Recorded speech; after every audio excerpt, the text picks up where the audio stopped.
The 15th of February, 1944, Dobodura, New Guinea. At first light, the 38th Bomb Group launches a marathon strike against Kavieng at the tip of New Ireland. 4 B-25 squadrons from the Sunsetters and the 345th Air Apaches, A-20 Havocs in support, and P-38 escorts. The plan: treetop height bombing and strafing to sever Japan's supply lifeline to Rabaul. Over Kavieng, heavy radar-directed flak tears open multiple Mitchells. Second Lieutenant William J. Smitty Smith's B-25D Pissonit is set ablaze and ditched. Other crews go down under fire and exploding fuel dumps. Far offshore, Navy Lieutenant Nathan Green Gordon in PBY-5 Arkansas Traveler executes 4 open sea landings under shell fire, rescuing 15 airmen. Kavieng burns for days. 8 Allied bombers are lost. Gordon receives the Medal of Honor.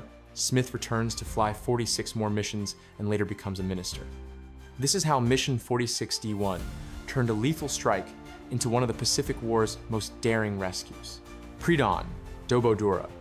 A non-com yanks up the mosquito net and tells 21-year-old Second Lieutenant William J. Smith, it's time to eat.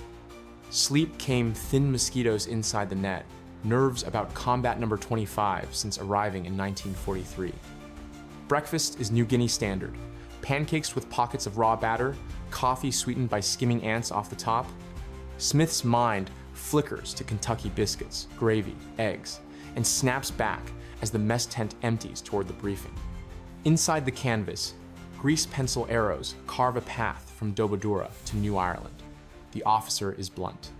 Kavieng is target-rich, a prime logistics hub with airfield, assembly shops, warehouses, excellent harbor-feeding Rabaul's 80,000-man fortress with aircraft, fuel, parts, and personnel by barge, freighter, even cargo submarine.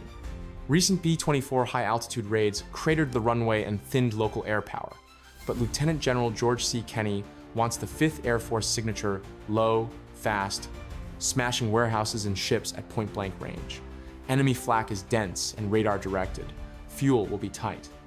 The payoff: isolate Rabaul so it withers on the vine, enabling the Admiralty Islands push and bypassing Japanese bases without fear of counterblows from the rear.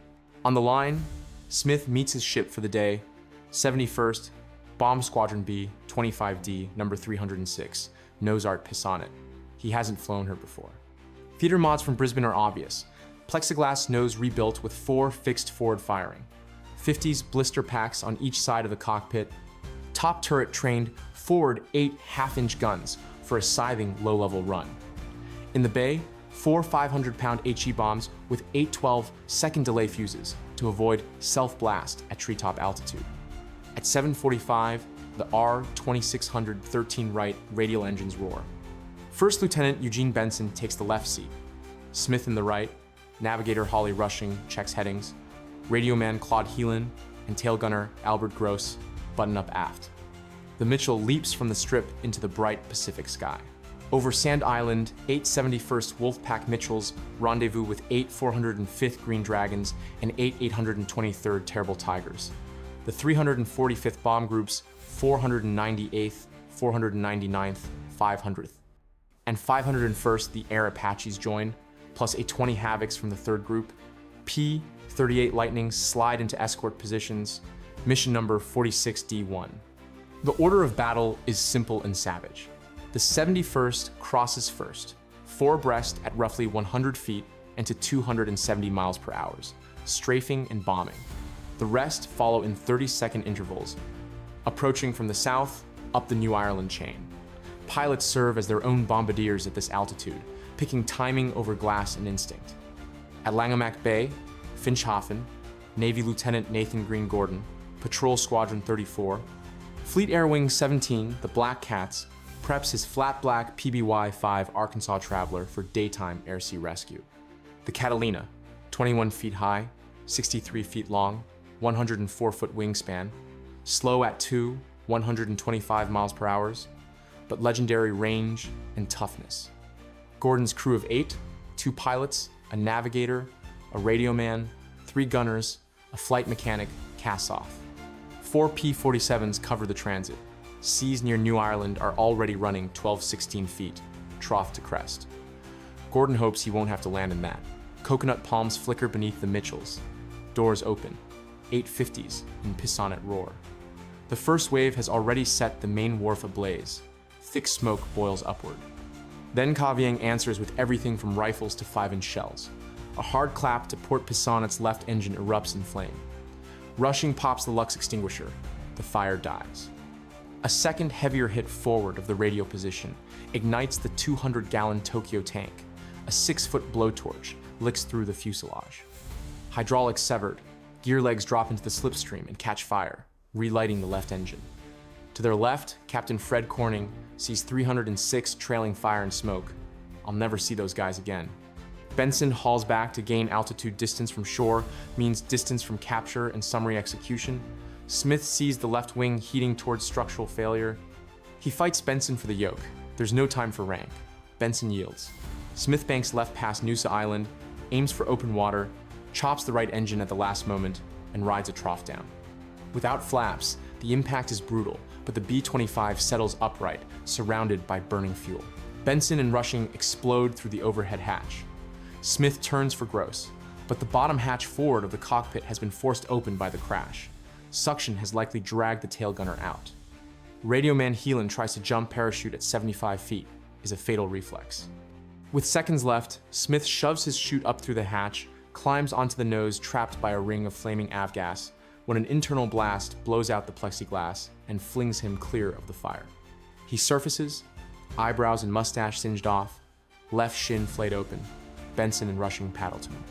They cling to the parachute, Mae West's keeping them afloat, 1 mile off Kavieng in shark water with no raft, food, or water. The tide will decide whether it's capture or the open sea, over Chinatown warehouses and fuel the Air Apaches' 500th press-in.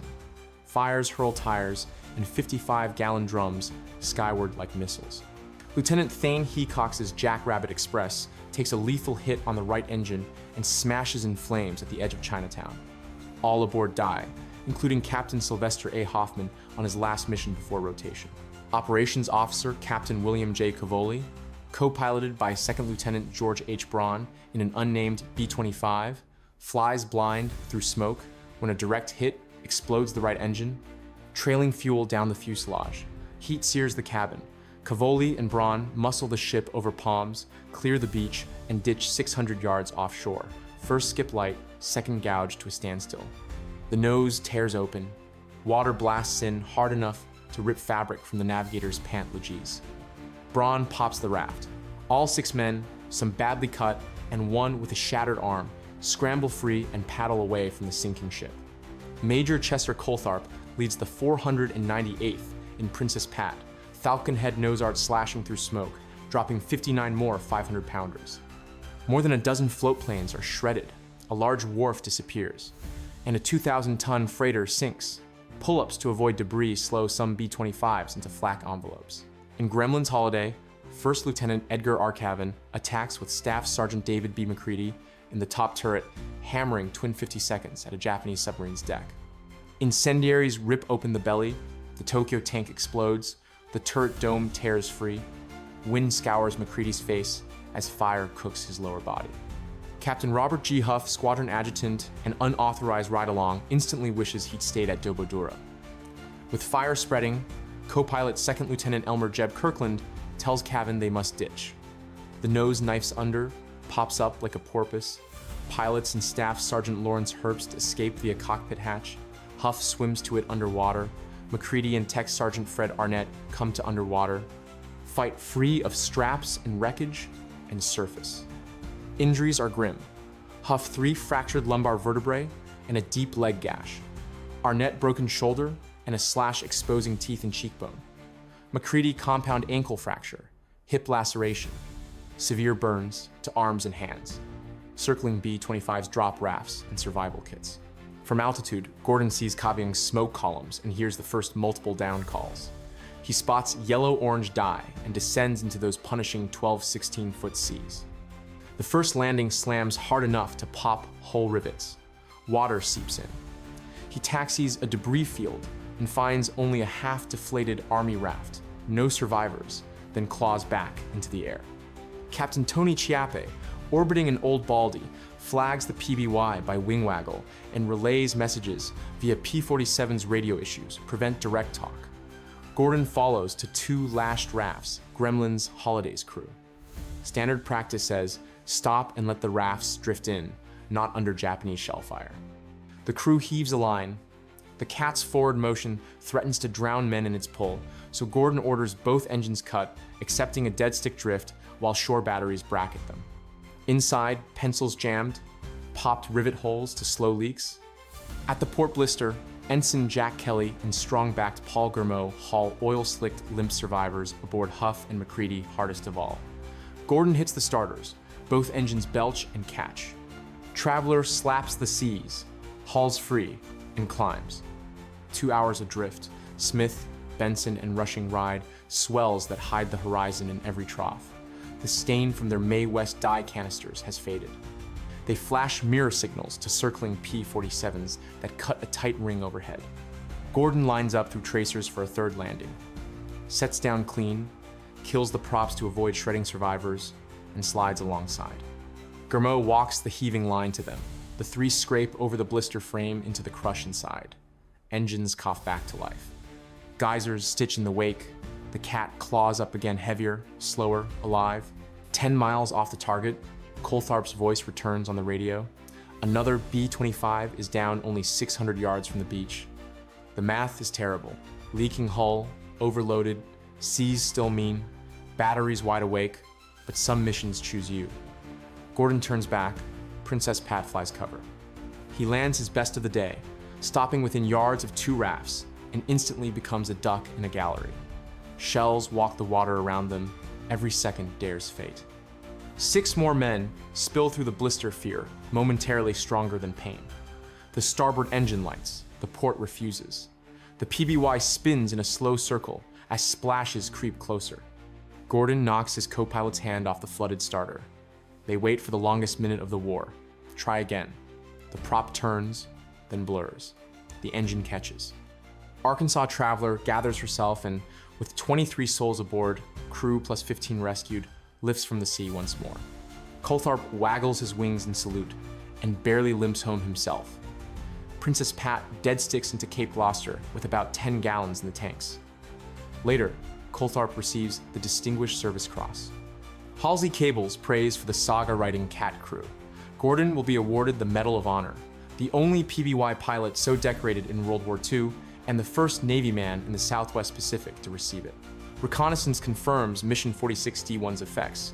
Kavieng supply dumps, fuel stores, and warehouse district burn for days. Smoke is visible 70 miles out. Floatplanes shredded, a major wharf destroyed, a 2,000-ton freighter sunk. The base was rendered useless for the remainder of the war. Rabaul's reach constricts. The Admiralty Islands invasion proceeds. The price: 2 B-25s from the 38th, 3 from the 345th, and 3 A-20 Grim Reapers. At Finschhafen, Navy corpsmen triage the wounded.